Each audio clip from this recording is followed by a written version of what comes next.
Assalamualaikum warahmatullahi wabarakatuh. Salam sejahtera bagi kita semua. Salam satu hati. Bagaimana kabarnya? Semoga kita dalam perlindungan oleh Allah Subhanahu wa taala, Tuhan Maha Esa. Di sini saya beri kesempatan memberikan materi tentang sistem otomatis transmisi ataupun VMatic.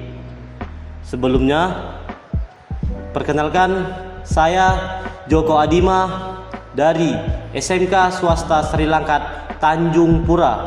Nah, ini dia. Langsung saja kita masuk dengan materinya tentang sistem otomatis transmisi ataupun VMatic.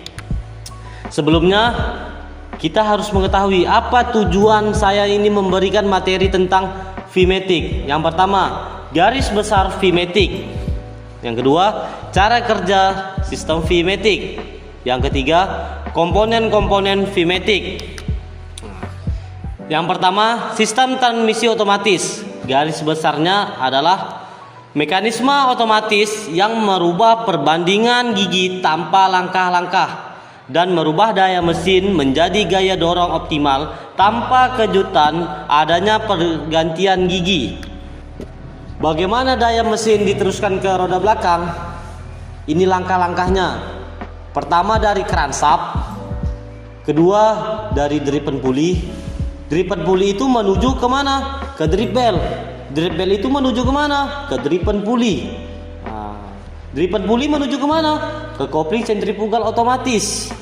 Dan diteruskan lagi. Menuju kemana? Menuju ke drip shaft. Drip shaft itu menuju kemana perputarannya? Perputarannya menuju ke reduksi akhir. Dan reduksi akhir memutarkan yang terakhir ke final shaft ataupun poros roda belakang. Transmisi kecepatan variabel ataupun drip bell dengan transmisi kecepatan variabel bell yang digerakkan oleh tali sabuk ataupun belting. Kecepatan perputaran dan torsi berubah sewaktu diameter puli berubah. Nah, di sini saya beri contoh ada pergerakan tentang sistem VMatic dengan kecepatan rendah dan perbandingan dengan kecepatan tinggi. Transmisi kecepatan variabel bell drive. Di sini ada dua perbandingan antara kecepatan rendah dan kecepatan tinggi. Yang pertama saya jelaskan tentang kecepatan rendah. Diameter drip pulley berkurang dan diameter driven pulley itu bertambah. Kalau dia kecepatan tinggi itu sebaliknya. Diameter drip pulley bertambah dan diameter driven pulley itu berkurang. Nah, jadi kita harus mengetahui ada dua perbandingan antara perbandingan kecepatan tinggi dan perbandingan kecepatan rendah. Nah, itu harus kita ketahui bagaimana kecepatan tinggi dan bagaimana kecepatan rendah. Di situ ada pergerakan. Konstruksi dan pengoperasian sistem VMatic. Diameter pulley akan berubah mengikuti keseimbangan gaya sentrifugal yang terjadi pada wake ruler di dalam driven pulley dan gaya pegas yang bertindak pada movable driven piece.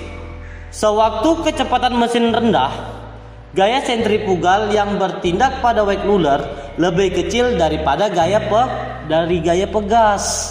Nah, ini kita lihat. Diameter pulley kecil. Diameter driven pulley itu besar. Mengapa? Sewaktu kecepatan mesin tinggi, gaya sentrifugal yang bertindak pada wake ruler lebih besar daripada gaya pegas. Diameter pulley itu besar, diameter driven pulley itu kecil, itu sebaliknya.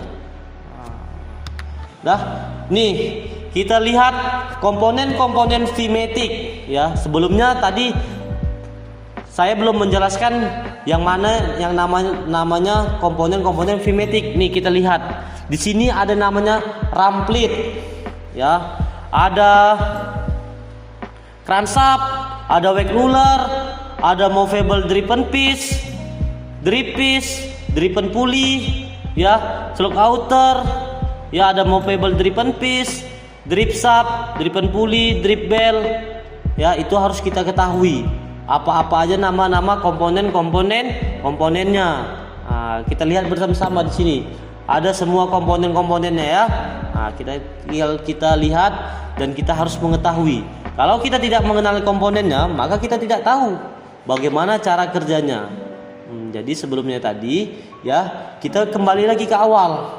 Ya, kita harus mengetahui komponennya dan kita harus mengetahui yang namanya bagaimana cara kerja tentang sistem V-matic. Nah, lihat bersama-sama.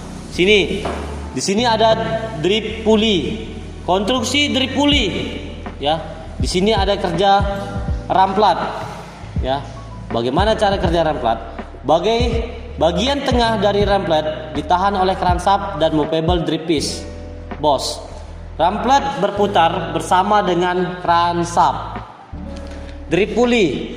Konstruksi drip pulley ataupun cara kerja drip pulley dan komponen-komponen drip pulley. Ya, di sini ada ramplat. Bagian dari ramplat ditahan oleh crankshaft dan movable drip piece, bos. Ramplat berputar dengan crankshaft. Ya, kita lihat di sini ada beberapa komponen dari drip pulley. Ya, ada slit piece, ada wake luller, ada movable drip piece, ada movable drip piece, bos. Ya, dan ada drip piece. Ya, kita lihat di sini. Nah, di sini slit piece. Slit piece meneruskan daya mesin dari crankshaft ke movable drip piece. Selain itu, slit piece dipasang antara metallic vat untuk mengurangi kehausan dan suara benturan. Movable drip piece, ya, ada ramplat, slit piece, wake luller, slit piece dipasang oleh ramplat. Dah, lanjut. Di sini ada kecepatan rendah. Sewaktu kecepatan mesin rendah, gaya sentrifugal yang terjadi pada wake luller kecil dan posisi movable drip piece tidak berubah. Biasanya kecepatan rendah ini antara putaran stasioner 1400 sampai 1700 rpm. Ya, di sini itu untuk kecepatan rendah. Sedangkan kecepatan tinggi, ketika kecepatan mesin tinggi, akibat sentrifugal, wake luller bergerak menuju keliling dari movable drip piece sampai posisi stop setelah tercapai, sehingga drip bell terdorong seluruhnya. Ya, ini kita lihat ya, ada contoh gambarnya, kita lihat di bawah. Ya, ini dia. Oke, dah kita lihat. Kita lanjut. Nih, ada kecepatan bervariasi, variable speed ring. Ya, sewaktu kecepatan mesin naik akibat gaya sentrifugal, wake luller berputar pada ramplat, movable drip piece bergerak sehingga mengurangi lebar pulley. Nah, ini dia contohnya. Kita lihat contohnya. Ya, ada gambarnya, kita lihat. Dah kita lihat. Next, kita lanjut. Ya, ini dia. Ada lagi konstruksi driven pulley ataupun komponen-komponen driven pulley. Nah, ini dia, kita lihat ya, ada driven pulley, ada movable driven piece, spring, kopling sentrifugal menyatu, ya, needle bearing, ada semua di sini. Kita lihat gambar-gambarnya dan kita lihat contohnya. Nah, di sini ada pengoperasian cara kerja driven pulley. Ya. Kecepatan rendah. Pada daerah jangkauan kecepatan rendah, gaya sentrifugal yang terjadi pada wake luller adalah kecil. Dan torsis mesin kecil. Oleh karena itu, tegangan bel adalah rendah. Terlihat sini contohnya, ada nomor 1, nomor 2, dan nomor 3, dan nomor 4. Bagaimana kecepatan tinggi? Kecepatan tinggi, gaya sentrifugal adalah besar dan wake luller tetap pada keliling luar dari movable drip piece. Ya, pada keadaan ini tegangan bel tetap tinggi, bahkan walaupun kecepatan mesin ataupun perlawanan terhadap perjalanan berubah sedikit. Oleh karena itu, tegangan bel tetap mengatasi gaya pegas dari movable driven piece spring. Nah, oke.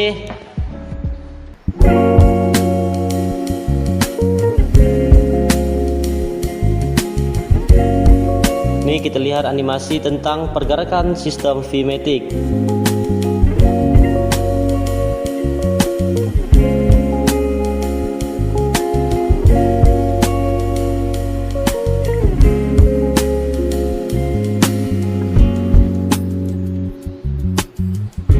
Ini kita lihat sama-sama ya, ada yang namanya drip pulley, ada drip bell, dan ada driven pulley. Ya, di sini ada dua pergerakan. Ya, pergerakan pertama adalah pergerakan putaran rendah dan putaran tinggi.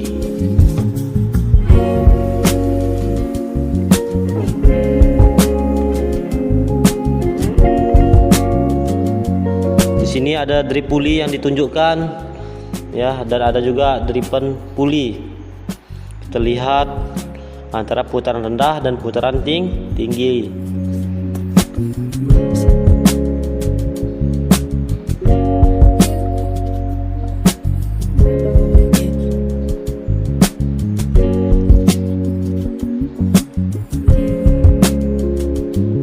Ya, di sini kita lihat ada tampak samping dan tampak atas. Kita lihat.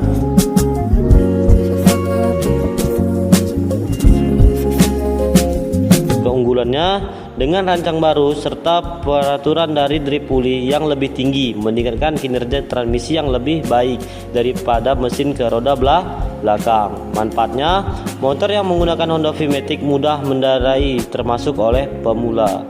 Tidak perlu pindah gigi secara manual. Inilah keunggulan dari sistem V-matic. Nah, hanya sampai di sini saja materi yang saya bisa saya sampaikan. Semoga materi yang saya sampaikan ini bermanfaat untuk kita semua. Ya, sekian dari saya. Assalamualaikum warahmatullahi wabarakatuh. Salam satu hati.